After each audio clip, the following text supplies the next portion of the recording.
네, 여러분 안녕하세요. 이번 시간에는 교과서 54페이지의 지층의 나이에 대해서 학습하겠습니다.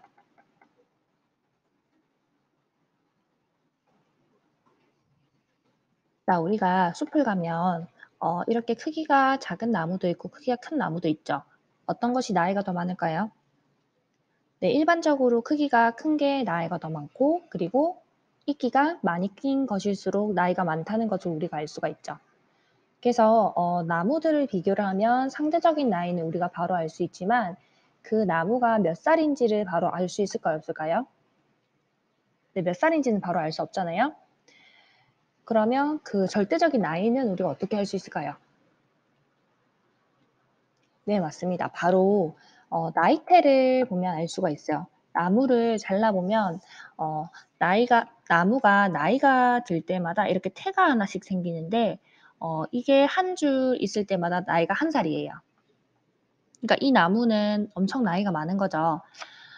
그래서 나이테를 통해서 우리가 절대적인 나이를 알 수 있듯이 암석도 마찬가지입니다. 우리가 지난 시간에 배웠던 내용은 암석들이 쌓인 상대적인 나이만 비교할 수 있었잖아요. 예를 들어서 지금 A, B, C가 있으면 이 세 개 중에서 가장 나이가 많은 것은 네, C이다. 이 정도로 알고 있었죠. 근데 C가 구체적으로 나이가 몇 살인지는 우리가 모르잖아요. 그래서 그 방법에 대해서 우리가 같이 오늘 볼 겁니다.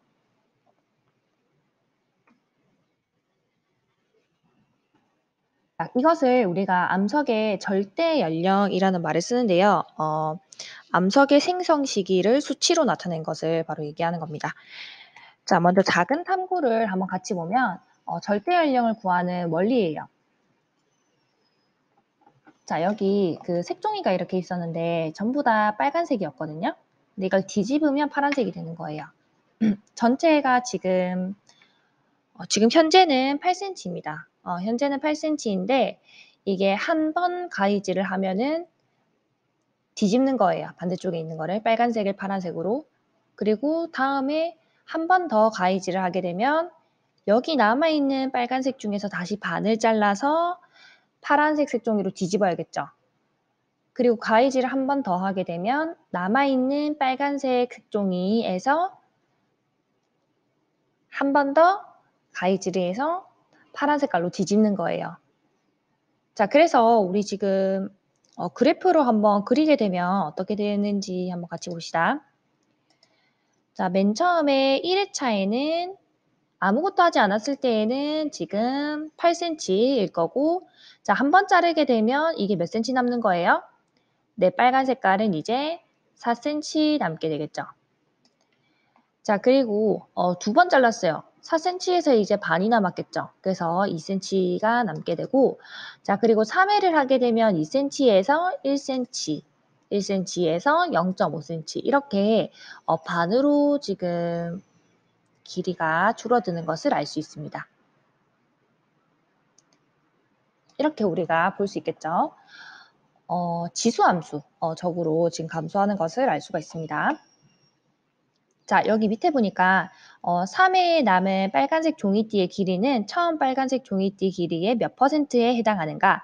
자, 지금 3회를 얘기하는 거죠.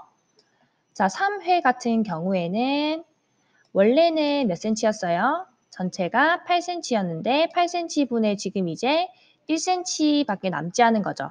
자, 여기다가 곱하기 100 하면 얼마예요? 네, 12.5%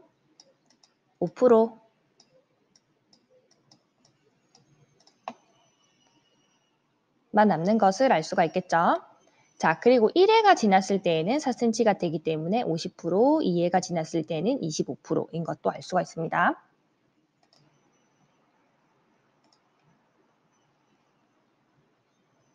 자, 이런 것처럼 우리가 볼 수 있는 이 암석에도 마찬가지로 이렇게 반으로 계속 감소하는 원소가 있어요. 그 원리를 영상으로 우리가 한번 같이 봅시다.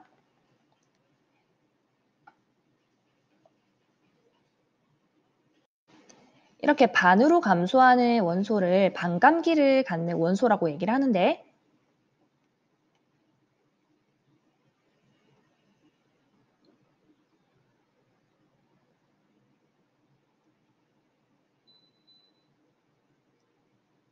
네. 전체가 다 까만색 양이었는데 하루가 지나게 되면 이제 반이 흰색으로 바뀌는 거예요. 그리고 이틀이 지나게 되면 네, 다시 이제 남아 있던 까만색 중에서 반이 이제 흰색으로 바뀌는 거죠.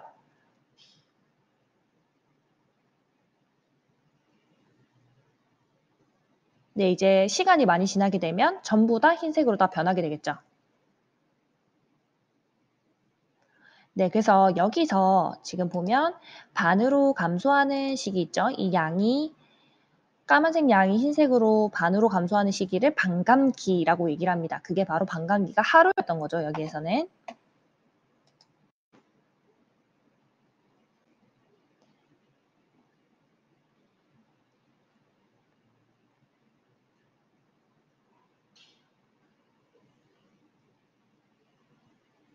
네, 실제로 우리 암석 속에 있는 이 방사성 원소도 반감기를 갖게 되는데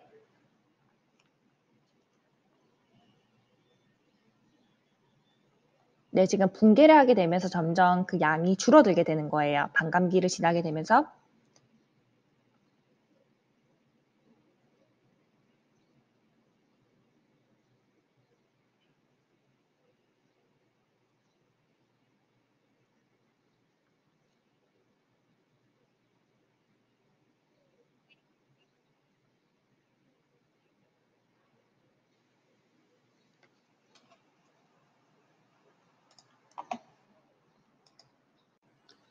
네, 그래서 이제 암석에 들어가 있는 방사성 원소에 대해서 우리 한번 같이 보도록 합시다. 네, 대표적인 것이 바로 이 원소인데요. 뭘까요? 우리가 원자력 발전소에서 주로 사용하는 네, 바로 우라늄입니다. 네, 우라늄 말고도 뭐 토륨 같은 것들이 우리가 방사성 원소로 원전에서 사용을 하고 있는데 실제 야외에서 보면 이렇게 생겼습니다. 방사능을 뿜고 있기 때문에 굉장히 위험하겠죠. 네, 이런 것들이 방사능을 뿜게 되는 원리는 간단합니다. 우리 화학 시간에 원자라고 하는 것은 양성자의 개수와 중성자의 개수가 같다고 배웠었죠. 그래서 원자의 질량은 양성자를 2배로 곱하면 된다고 배웠잖아요. 자, 근데 여길 보니까 우라늄 같은 경우에는 양성자가 92개인데 그럼 중성자도 92개가 되어야 되잖아요. 근데 중성자의 개수가 한 50개 정도로 훨씬 더 많은 겁니다. 자, 그럼 자기가 가진 중성자보다 훨씬 더 많은 양을 가지고 있기 때문에 이 중성자들을 떼내고 싶어 하는 거예요. 이 중성자를 떼내게 될 때 우리가 알파 붕괴를 한다고 얘기하는데 이 알파 붕괴가 일어나게 되면서 질량을 내뿜게 되는 거죠. 그래서 에너지를 방출하게 되는 거예요. 간단하게 생각하면 우리가 다이어트를 할 때 살을 빼게 되면 그만큼 막 열량을 소모를 하면서 열을 내잖아요. 그걸 비슷한 과정이라고 생각하면 됩니다. 자, 그래서 우라늄이라고 하는 것도 이 중성자의 개수에 따라서 굉장히 많은 종류가 있어요. 그래서 이런 우라늄들이 실제로는 우리 암석 속에 들어있는 거겠죠. 근데 이 암석 속에 들어있는 이런 것들은 음, 일정한 속도로 다른 원소로 변해가는 암석 속에 들어있는 이런 원소들은 맨 처음에 얘가 용암에서 갓 굳어졌을 때 아니면 뭐 변성작용, 그 열과 압력을 막 강하게 받았을 때 그럴 때 이제 얘가 그 변했던 원소들 있죠? 이 우라늄에서 뭐 토륨으로 변한다고 생각을 하면은 우라늄만 남게 되고 토륨들은 다 다른 데로 나가버립니다. 그래서 이거를 초기화된다는 표현을 쓰는데 이게 맨 처음 굳어지게 될 때나 변성을 받게 될 때는 이 모원소가 초기화되기 때문에 이때는 0살부터 시작하는 거예요. 그래서 굳어지고 나서 이제 반감기를 한번 지나게 되면 모원소, 즉 붕괴되기 전의 원소들이 이제 그 붕괴된 원소, 자원소로 이제 바뀌게 되는 거죠. 자, 그래서 여기서 우리가 볼 수 있는 암석의 나이도 태초의 나이, 암석의 나이를 잴 수 있는 것은 아니고 이 마그마가 굳어질 때의 시기 또는 뭐 변성작용, 열이나 압력을 크게 받았던 그 시기만 알 수가 있는 거예요. 이 나이를. 자, 이렇게 볼 수가 있습니다. 우리 아까 잠깐 얘기를 했는데 맨 처음 있었던 이 방사성 원소 있죠. 이것을 모원소라고 얘기해요. 엄마 그리고 자원소, 이 아들이죠. 네, 이게 태어나는 원소들인데 모원소와 자원소의 비율을 보니까 어때요? 맨 처음에는 모원소 100%가 있었다가 반감기를 점점 지나게 되면서 자원소의 비율이 점점 높아지게 되죠. 자, 그래서 반감기를 한 번 지나게 되니까 남아있는 방사성 원소의 양이 몇 %가 됐어요? 50%가 됐고, 반감기를 2번 지나게 되니까 이 모원소, 즉 방사성 원소의 양이 어떻게 됐어요? 25%가 되었고, 이제 12.5%가 되었죠. 그래서 이것을 방사성 동위원소의 붕괴 곡선이라고 얘기합니다. 네, 이걸 곡선을 그리게 되기 때문에. 자, 그리고 이게 지수함수적으로 감소하고 있기 때문에 거의 0으로 닿기까지는 시간이 굉장히 많이 걸려요. 근데 거의 0에 수렴하는 것을 알 수가 있죠.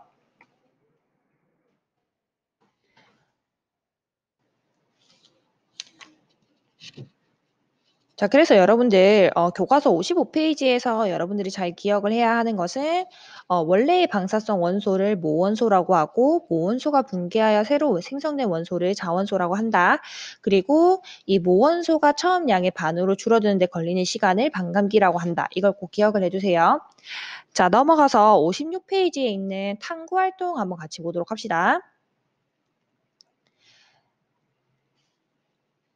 네, 방사성 동위원소를 이용하여 절대 연령을 구하기라고 나와 있죠. 가람이라는 학생이 있는데 얘가 지층과 암석이 복잡하게 드러난 모습을 보고 그 지역의 지층과 암석들이 언제 만들어졌는지 궁금했대요. 그래서 지층의 암석의 나이는 어떤 방법으로 구할 수 있을까라는 질문을 갖게 되었습니다. 자, 탐구 수행 및 결과에서 1번 그린 가는 어느 지역 지층의 단면 모습을 나타낸 것이고 나는 이 지층 중 암맥에 포함되어 있는 방사성 동위원소 X의 붕괴 곡선을 나타낸 것이다 라고 했습니다.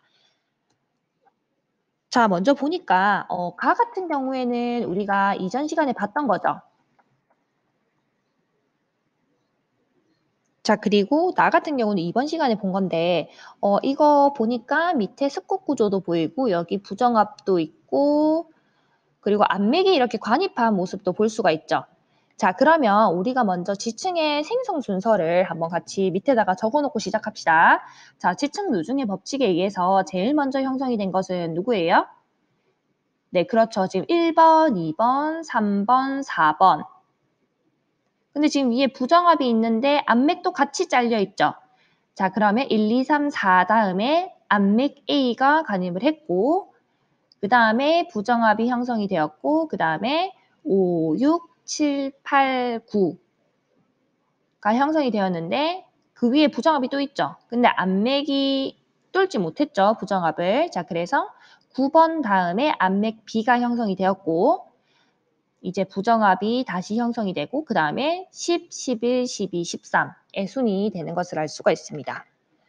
자, 그리고 지금 그림 나를 봅시다. 자, 그림 나를 해석을 해서 이 방사성 원소 X라고 하는 거의 반감기를 구해볼 건데 자, 지금 보니까 맨 처음에 나이가 0살이었을 때는 모원소의 양이 100%가 있었죠. 자, 근데 시간이 지나게 되니까 점점 그 양이 감소했는데 여기서 중요한 게 뭐예요? 반으로 감소하기까지 걸리는 시간을 구해야겠죠. 자, 50%가 있는 곳을 보게 되면 50%에서는 지금 몇만 년이 지났을 때 지금 100만 년이죠. 맞죠? 그래서 이것은 2억이에요. 2002억이니까. 그래서 이 방사성 동위원소 X의 반감기는 200만 년, 즉 2억 년인 것을 알 수가 있습니다. 자, 그래서 이번에 정답은 2억이 되겠죠. 2억 년. 자, 그리고 3번 봅시다. 암맥 A와 B의 방사성 동위원소 X가 각각 25%, 50%가 들어있다고 할 때 이 지역에서 일어난 지질학적 사건의 순서를 과거부터 차례대로 나열한다 라고 했는데 자, 먼저 암맥 A에는 25% 남아있대요. 자, 그리고 B에는 50% 남아있대요. 암맥 A가 더 오래돼서인지 훨씬 더 모원소의 양이 줄어들어 있죠. 자, 먼저 보니까 25%를 그대로 끄면 됩니다. 25% 이렇게. 자, 끄게 되면 지금 어디에 닿는 거예요? 400만 년에 닿게 되죠. 즉 반감기가 2번 지났다는 거니까 얘는 4억 년. 그래서 암맥 A의 나이는 4억 년인 것을 알 수가 있고, 자, 암맥 B를 보면은 지금 모원소의 양이 50% 남아있다고 했잖아요. 그러면 50에 그대로 끄어서 200, 100만 년이기 때문에 얘는 2억 년이 되겠죠. 자, 그래서 A는 4억, B는 2억임을 알 수가 있고, 아까 우리 지질학적 순서는 아까 과거부터 한번 차례대로 한번 얘기를 해봤죠. 자, 그럼 넘어가서 4번. 지층 단면 모습에 나타나 있는 암석과 지층의 절대 연령을 구한다. 자, 암맥 A와 B가 관입한 시기는 각각 언제인가? 아까 A는 4억, B는 2억이라고 얘기했죠. 자, 지층 5에서 9의 절대 연령을 추정해보자. 자, 이게 중요한데, 자, 암맥 A가 4억이라고 했어요. 자, 그리고 암맥 B는 2억이라고 했잖아요. 근데 지금 순서를 따져보면 암맥 A 다음에 5, 6, 7, 8, 9가 퇴적이 되고, 그러고 나서 이제 부정합이 되어 있는데 암맥 B가 이거를 뚫었죠. 못 뚫었죠. 이 부정합을. 그래서 A와 B 사이에 5에서 9의 지층이 형성이 되었음을 우리가 알 수 있기 때문에 5에서 9의 지층은 몇 억에서 몇 억 사이에 퇴적되었다? 4억에서 2억 년 사이에 퇴적되었음을 알 수가 있는 거예요. 그래서 우리가 암맥과의 그 관계를 통해서 그 지층들, 퇴적된 지층들의 절대적인 나이도 알 수가 있는 겁니다. 그리고 여기서 하나 더 알 수 있는 게 있어요. 지금 암맥 A가 4억 년이라고 했기 때문에 1, 2, 3, 4 같은 경우에는 최소 나이가 몇 억 이상이다? 4억 이상이라는 것도 알 수가 있고, 자, 그리고 10, 11, 12, 13 같은 경우에는 암맥 B가 형성된 한참 뒤에 형성이 된 거죠. 그래서 얘는 최소 나이가 2억 살 미만이라는 2억 년 미만이라는 것도 우리가 알 수 있는 거예요.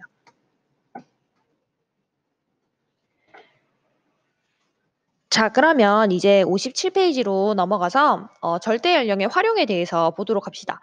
요즘 지구과학에서는 사실 이 절대 연령을 활용하는 것이 굉장히 많이 이용되고 있어요.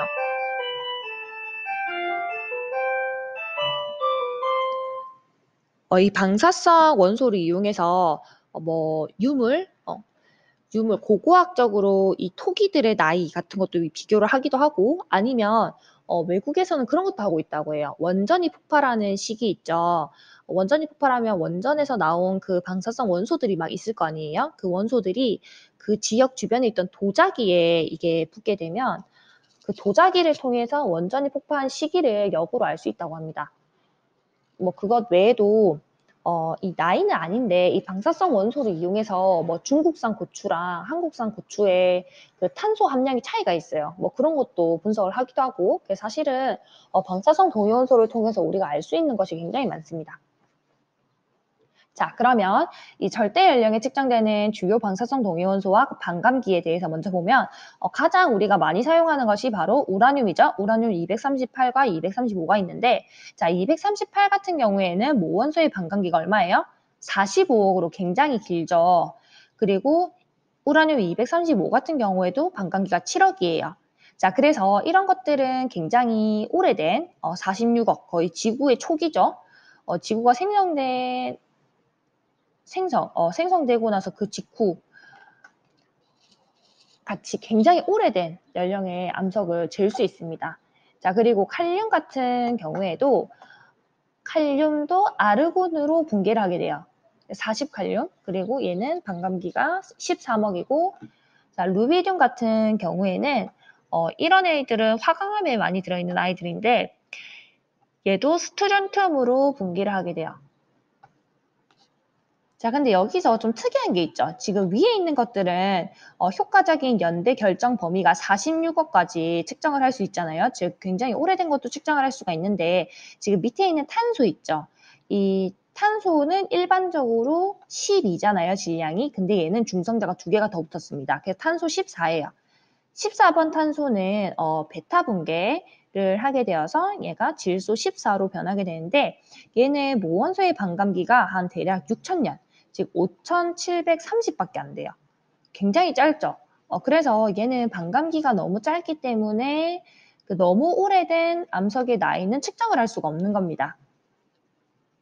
그래서 효과적인 연대 결정 범위는 100년에서 7만 년까지. 그러니까 얘는 반감기가 짧기 때문에 가장 최근에 있던 그런 암석의 나이도 측정을 할 수 있지만, 단점은 너무 오래된 것은 측정을 할 수 없다는 단점이 있는 거예요. 자, 근데 우리가 고고학적으로 이용을 할 때는 실제로 이 탄소를 굉장히 많이 활용을 합니다.